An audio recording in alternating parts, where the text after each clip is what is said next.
أعوذ بالله من الشيطان الرجيم. بسم الله الرحمن الرحيم. وكذلك نري إبراهيم ملكوت السماوات والأرض وليكون من الموقنين. فلما جن عليه الليل رأى كوكبا قال هذا ربي. فلما أفل قال لا أحب الآفلين. فلما رأى القمر بازغا قال هذا ربي. فلما أفل قال لئن لم يهدني ربي لأكونن من القوم الضالين.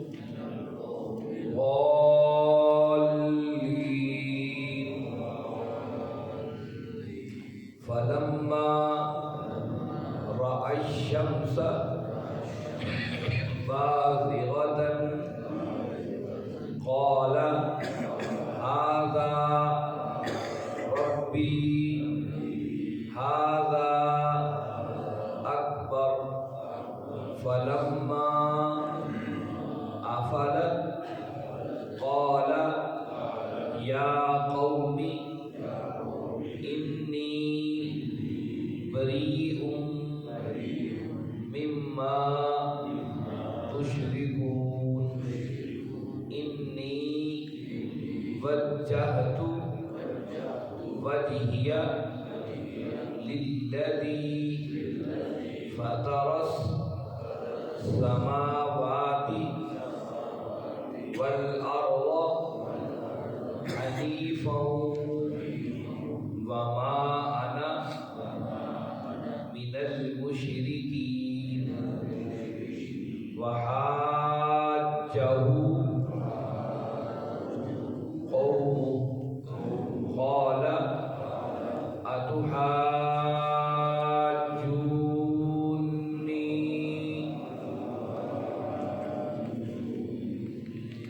في الله وقد هدان ولا أخاف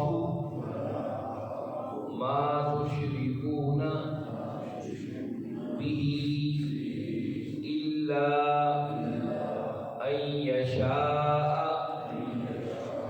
ربي شيئا وسع ربي كل شيء علما أفلا تتذكرون. صدق اللہ. عزیز ساتھیوں، تمام حمد و ثنا، تعریف و توصیف اس رحیم و کریم رب کے لیے جس نے ہمیں اپنی کتاب کو سمجھنے سیکھنے کے لیے اکٹھا فرمایا.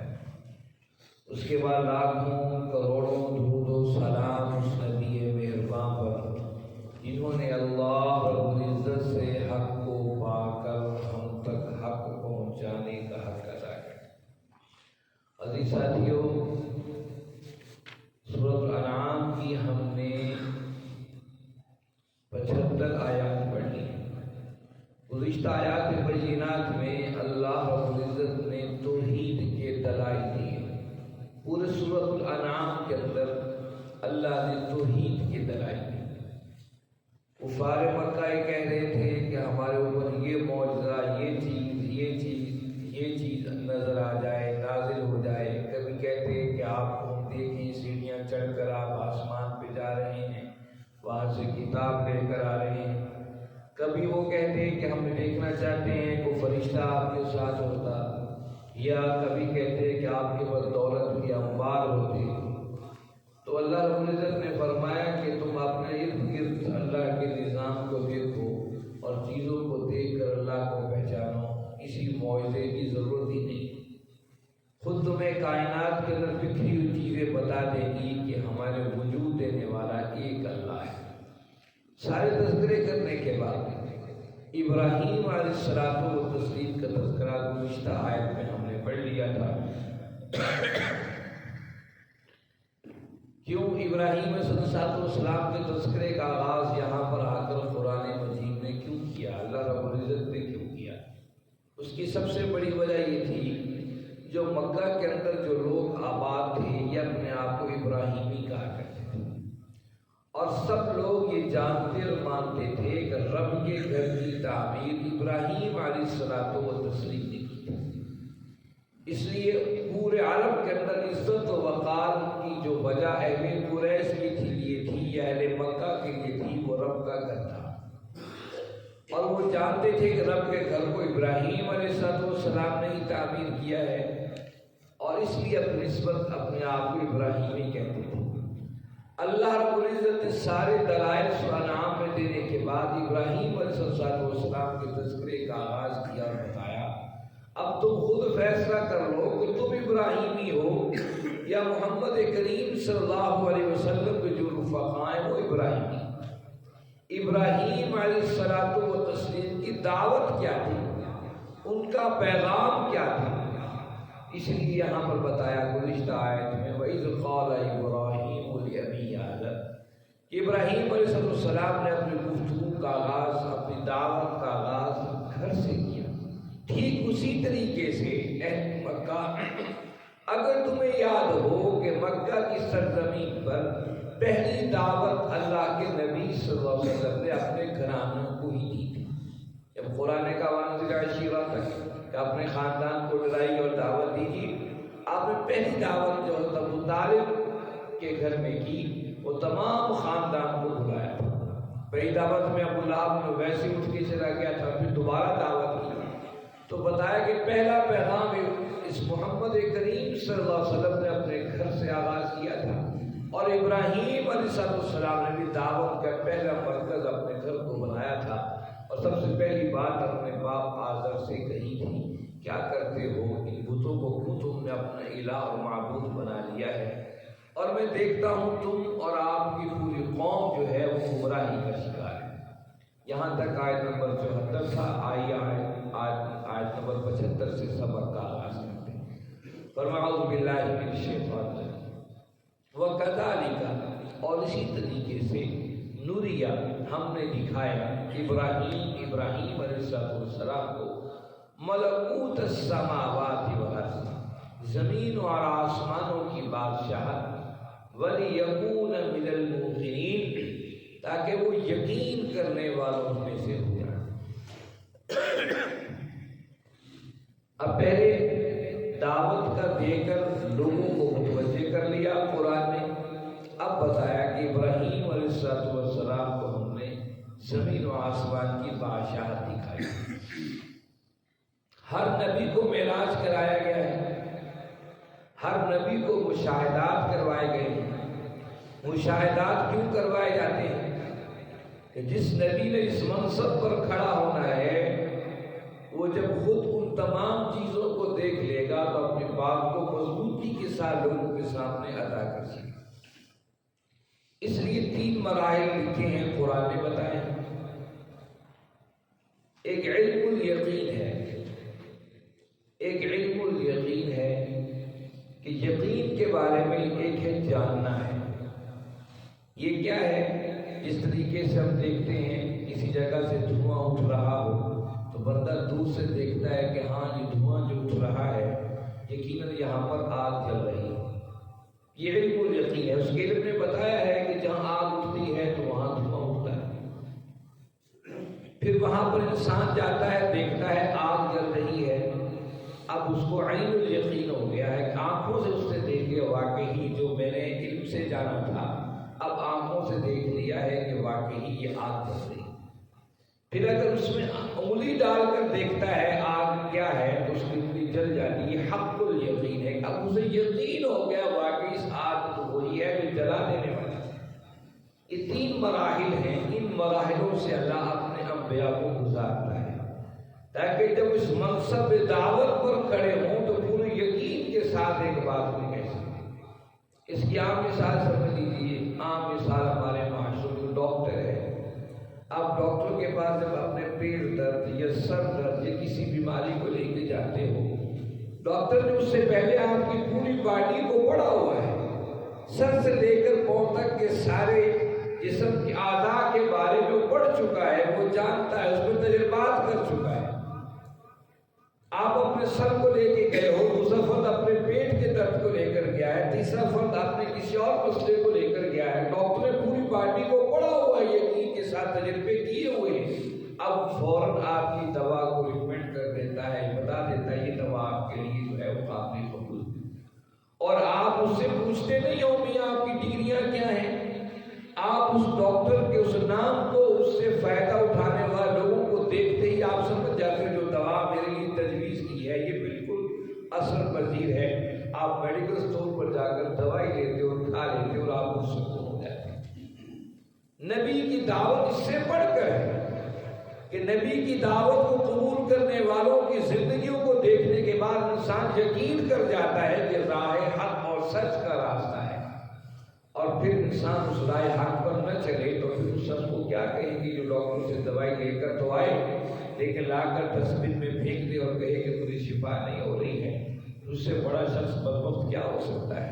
ہماری کیفیت بھی ابھی یقین ہے کہ نبی کی دعوت برحق اور سچی ہے، لیکن دعوت کو قبول کرنے کے لیے آپ اور ہمارا رویہ کیا ہے، پھر اس پر مستعد یہ کہ ہم یہ بات کہہ رہے ہیں کہ ابھی تک یہ معاشرہ کیوں نہیں سدھرتا ہے، کیوں نہیں بدلتا ہے، ہم نے ڈاکٹر اس حکیم اس نبی کی دوا کو تو کھایا ہی نہیں ہے اور ہم سمجھے بیٹھے معاشرہ کیوں نہ بدلے۔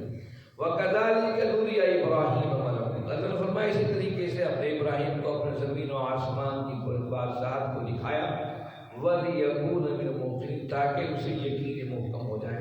اور ہم پڑھ چکے ہیں سورہ بقرہ کے اندر اور وہاں پر تیسرے پارے کے اندر جب ابراہیم علیہ السلام نے کہا کہ اللہ میں جانتا تو ہوں مرنے کے بعد وہ زندہ کرے گا، پر میں دیکھنا چاہتا ہوں کیسے ہوگا۔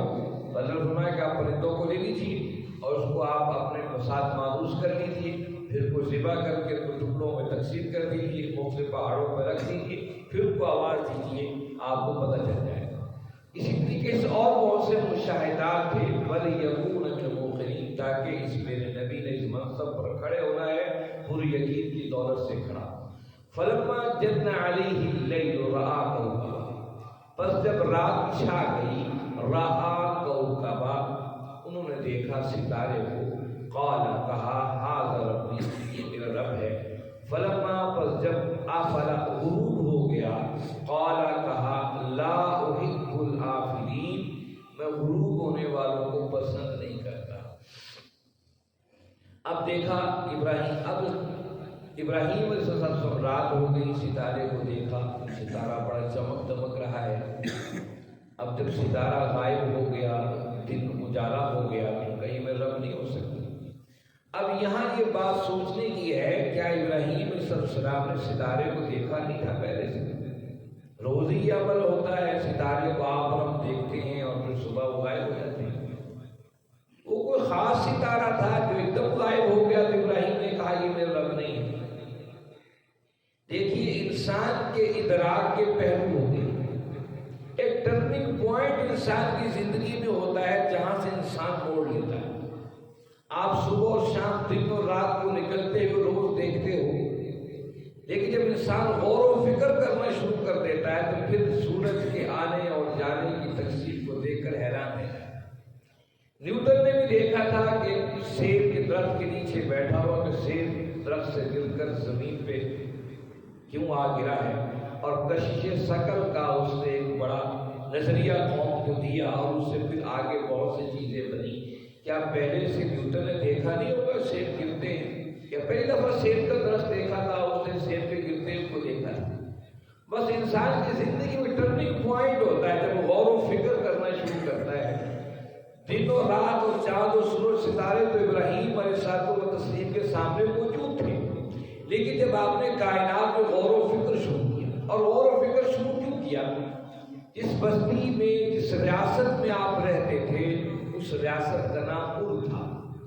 میں نے ابراہیم علیہ السلام کے تذکرے میں اس ریاست کا تذکرہ بھی کیا ہوگا. آج یہ ار سمٹ کر عراق کی چھوٹی سی بستی ہے. جس زمانے میں ار ایک بہت بڑی سلطنت تھی اور جو اس کا حکمران ہوتا تھا اسے نمرو کہا جاتا تھا. یہ نمرو کا لفظ بگڑ کر نمرود بنا ہے، اور نمرود جو ہے اس عہدے کا نام تھا جس پر وہاں کا بادشاہ متمکن ہوا کرتا تھا. اور یہ کوئی معمولی ریاست نہیں تھی. ابھی چند سال پہلے اس کی آثار دریافت کیے ہیں دنیا نے، اور وہاں سے کتبے نکلے ہیں. پتہ لگتا ہے کہ 2.5 لاکھ سے زائد کی آبادی وہاں موجود تھی اس شہر کے اندر، اور ایک بہت بڑا شہر کا ایک بہت بڑا مجموعہ تھا اس ریاست کے اندر، اور ہر شہر کا ایک اپنا معبود تھا، ایک خدا تھا جس کی پوجا کیا کرتے تھے. اور سب سے بڑا جو خدا تھا وہ ننا تھا. ننا کا لفظ استعمال کرتے تھے. وہ چاند کو کہتے ہیں سب سے بڑا خدا چاند ہے، حالانکہ سورج بھی تھا لیکن چاند دیوتا کی پوجا بڑی کی جاتی تھی، اور اس کا ایک بہت بڑا مندر تھا. اور جو کتبے وہاں سے نکلے ہیں اور جو تاریخی چیزیں دریافت ہوئی ہیں، پتہ لگتا ہے 5000 سے زائد ان کے معبود تھے جن کی پوجا کیا کرتے تھے. ان معبودوں کے اندر سب سے زیادہ مظاہر کی پوجا کی جاتی تھی، چاند کی، سورج کی، ستاروں کی. اس لیے ابراہیم علیہ السلام و تسلیم نے ان کی جن کی پوجا کی جا رہی تھی ان پر غور و فکر کا آغاز کیا. اور جب رات ہوئی ستارے کو دیکھا کہ لوگ ستارے کو کیوں پوجتے ہیں، اس میں کیا خاصیت ہے. فلما جن علیہ اللیل رأى کوكبا، ساری رات جائزہ لیتے رہے، انہیں تو کوئی سمجھ نہیں آئی. اور جب دن ہو گئی کہا یہ تو غائب ہو گیا. فقال لا احب العافلین، جو غائب ہو جائے نظروں سے اوجھل ہو جائے وہ خدا کیسے ہو سکتے، میں ان کو پسند نہیں کرتا. فلما رأى القمر بازغا، پھر اگر رات کو دیکھا کہ لوگ چاند کی پوجا کرتے ہیں. کیوں کرتے ہیں؟ یہ کیوں کا لفظ انسان کو دنیا کی تخلیق کی طرف توجہ دیتا ہے اور خالق کی طرف متوجہ کرتا ہے. کیوں؟ ایک سوال ہے کیوں. سائنسدان کیوں کی تلاش کے اندر دنیا کی جو ہے چیزوں کو جو ہے وہ جانچ لیتے ہیں اور تلاش کر لیتے ہیں. اس لیے کیوں ایک ایسی چیز ہے جو انسان کو سوال اور اگلے نئے میدانوں کو کراتی ہے. فلما رأى القمر، دیکھا چاند کی پوجا ہو رہی ہے تو چاند کو غور سے دیکھا جائے، دیکھا بازغاً، بڑا روشن چاند ہے. قال ھذا ربی، سوچا یہ میرا رب ہو سکتا ہے تو روشن ہے، اس کی روشنی بڑی ٹھنڈی ہے. فلما افل قال لئن لم يهدني ربي لاكونن من القوم الظالمین. فلما افل، بس جو وہ بھی غائب ہو گیا، قال فرمایا لئن لم يهدني ربی، اگر مجھے میرا ہدایت، میرا رب مجھے ہدایت نہیں دے گا، لَأَكُونَنَّ مِنَ الْقَوْمِ الظَّالِمِينَ، میں گمراہ لوگوں میں شامل ہوں. یعنی یہ ستاروں کو دیکھ رہے ہیں، چاند کو دیکھ رہے ہیں، لیکن جستجو ہدایت کی ہے، رستہ آگے ہدایت کی تلاش میں ہے. اور ساتھ ہی پکار اٹھے لَئِن لَمْ يَهْدِنِي رَبِّي، اگر میرے رب نے مجھے ہدایت نہ دی، لَأَكُونَنَّ مِنَ الْقَوْمِ الظَّالِمِينَ، میں گمراہ لوگوں میں شمار ہو جاؤں. فَلَمَّا رَأَى الشَّمْسَ، بس جب دیکھا سورج کو، بازغۃ، بڑا روشن، بڑا، قال ھذا ربی ھذا اکبر، کہ یہ میرا رب ہو سکتا ہے، یہ بڑا ہے. فلما افلت، بس جب وہ بھی غائب ہو گیا، قال، پکار اٹھے، یا قوم، اے میری قوم، انی بریء مما تشرکون، میں بری ذمہ ہوں اس شرک سے جو تم کیے چلے جا رہے ہیں. یعنی کہ اس سے پتہ لگتا ہے کہ وہ جو جن کو خدا سمجھ رہے تھے، یہ ان کی تحقیق و جستجو میں لگے تھے، یہ کہہ کیا رہے ہیں. جب کہنے کے بعد دیکھا کہ سورج بڑی روشنی کر رہا ہے لیکن اس کو بھی آخر زوال ہے اور میرے رب کو زوال نہیں ہے، تو پکار اٹھے، کہا کہ تم کس کی پوجا کرتے ہیں؟ جو رب ہے وہ تو قوی ہے، وہ تو ہمیشہ سے قائم ہے، قیوم ہے. انی وجہت وجہی للذی فطر السماوات والارض حنیفا وما انا من المشرکین. انی بے شک میں نے وجہت پھیر لیا ہے وجہی اپنے چہرے کو للذی فطر السماوات والارض اس کی طرف جو آسمانوں اور زمینوں کو پیدا کرنے والا ہے حنیفا بالکل سیدھا وما انا من المشرکین اور میں مشرکوں میں سے نہیں. یعنی انہوں نے کہا کہ اب میں نے اپنے چہرے کو رب کی طرف پھیر دیا ہے. اب یہ قوم سے مخاطب ہے. میری قوم ان چکروں میں پڑ گئے ہو, شرک کے راستے پر چل پڑے ہو, مجھے دیکھو میں نے اپنے چہرے کو اپنے رب کی طرف پھیر دیا ہے اور اپنے روح کو سیدھا کر دیا ہے. حنیفا, قرآن سے کہا حنیفا مسلمہ, میں سیدھا رخ اختیار کر لیا اور میں اپنے رب کا مطیع اور فرما بردار بن گیا ہوں اور میں مشرک نہیں ہوں. وحاجہ قوم, ان کی قوم اس سے جھگڑنے لگی. قالا کہا اتحاجونی, کیا تم مجھ سے جھگڑتے ہو فی اللہ اللہ کے معاملے, وقد ہدانا جس نے ہدایت دی ہے مجھے, ولا اخاف میں نہیں ڈرتا ما تشرکون به ان سے جن کا تم شرک کر رہے ہو, الا مگر ان یشاء ربی شیئا جو میرے رب چاہے میرے لیے. وسع ربی وسیع ہے میرے رب کل شیء علما اس ہر چیز پر اس کا علم. افلا تتذکرون کیا تم نصیحت حاصل نہیں کرتے. اب جو تھے اس اور ریاست کے اندر لوگ وہ مخالف ہو گئے ابراہیم علیہ السلام کو تسلیم, کیونکہ یہ ہمارے خداؤں کا منکر ہے, 7 سال سے جس کی پوجا پاٹ ہو رہی ہے یہ اس کا منکر ہے, یہ تو بڑا کام خراب ہے. اس پر ابراہیم علیہ السلام نے فرمایا کہ مجھ سے کیوں جھگڑتے ہو جبکہ میرے رب نے مجھے ہدایت دے دی ہے اور میں تم ان سے نہیں ڈرتا یہ مجھے نقصان پہنچا دیں گے, اور اگر کبھی نقصان پہنچا بھی صحیح مجھے ان یشاء ربی شیئا وہ میرے رب کی طرف سے پہنچے. یہ ہے وہ یقین محکم. اگر نقصان پہنچا بھی صحیح تو یہ تمہارے معبودوں کی وجہ سے نہیں پہنچے گا, یہ میرے رب کی مرضی کے ساتھ میں نقصان پہنچے گا. تمہارے خدا اور معبود کچھ بھی نہیں کر سکتے. یہ وہ یقین کا مرحلہ ہے جس میں انسان علم الیقین اور پھر عین الیقین حق الیقین کے مقام پر فائز ہو جاتا ہے. پھر دنیا کی ہر چیز سمجھتا ہے کہ کوئی حیثیت نہیں ہے, اور کہا وسع ربی کل شیء علما, میرے رب کا علم ہر چیز کو گھیرے ہوئے ہے اور محیط ہے. افلا تذکرون, تم کیوں نہیں نصیحت حاصل کرتے؟ میں نے تو پہچانا ہے, تم بھی غور و فکر کر کے دیکھو شاید تمہیں بھی وہ پہچان مل جائے. یہ وہ جملہ ہے افلا تذکرون, اس لیے قرآن نے بار بار کہا تذکرون تتفکرون, غور و فکر کرو, کائنات پہ غور و فکر کرو, تم اپنے رب کو خود پہچان دو. اس لیے قوم سے کہا کیا تمہیں نصیحت حاصل نہیں ہوتی؟ تم غور کر کے دیکھو. میں نے بھی غور کر کے دیکھا ہے, یہ معبود کیسے ہو سکتے؟ جب انسان اس سوالوں کے جواب ڈھونڈنے نکلتا ہے, جب غور و فکر کرتا ہے تو پھر اسے ہدایت کی روشنی اور ہدایت ملتی ہے. اسی لیے اللہ رب العزت آقا کریم صلی اللہ علیہ وسلم نے ہمیں حکم دیا ہر نماز کی ہر رکعت میں سورۃ فاتحہ پڑھا کریں, تاکہ ہمیں پتہ چلے اہدنا الصراط المستقیم. انسان بار بار بھٹک جاتا ہے, بار بار غلط راستوں پر چل نکلتا ہے, اور بعض دفعہ انسان ایسے غلط راستوں پر چل نکلتا ہے سمجھتا ہے میں ہی سچا ہوں, میں ہی سیدھے راستے پر ہوں. اس لیے بار بار رب سے ہدایت طلب کرنی چاہیے. اللہ مجھے ہدایت کے راستے پر چلا. جب یہ دعا کر رہا ہو تو ہٹ طلبی کو ایک دم رکھ کر رب سے دعا مانگ. اللہ جو تیرا ہدایت کا راستہ ہے, جو تیرا صحیح اور سچا راستہ ہے, اس راستے پر مجھے چلا. جب اس یقین کے ساتھ سورۃ فاتحہ کو ہر رکعت کے اندر پڑھے گا, اسے انشاءاللہ ہدایت کے راستے روشنی میسر آ جائیں گی. اللہ رب العزت سے دعا ہے اللہ رب العزت آپ اور ہم سب کو سمجھنے اور اس پر عمل کرنے کی توفیق عطا فرمائے. وآخر دعوانا الحمد للہ رب العالمین والصلاة والسلام علی سیدنا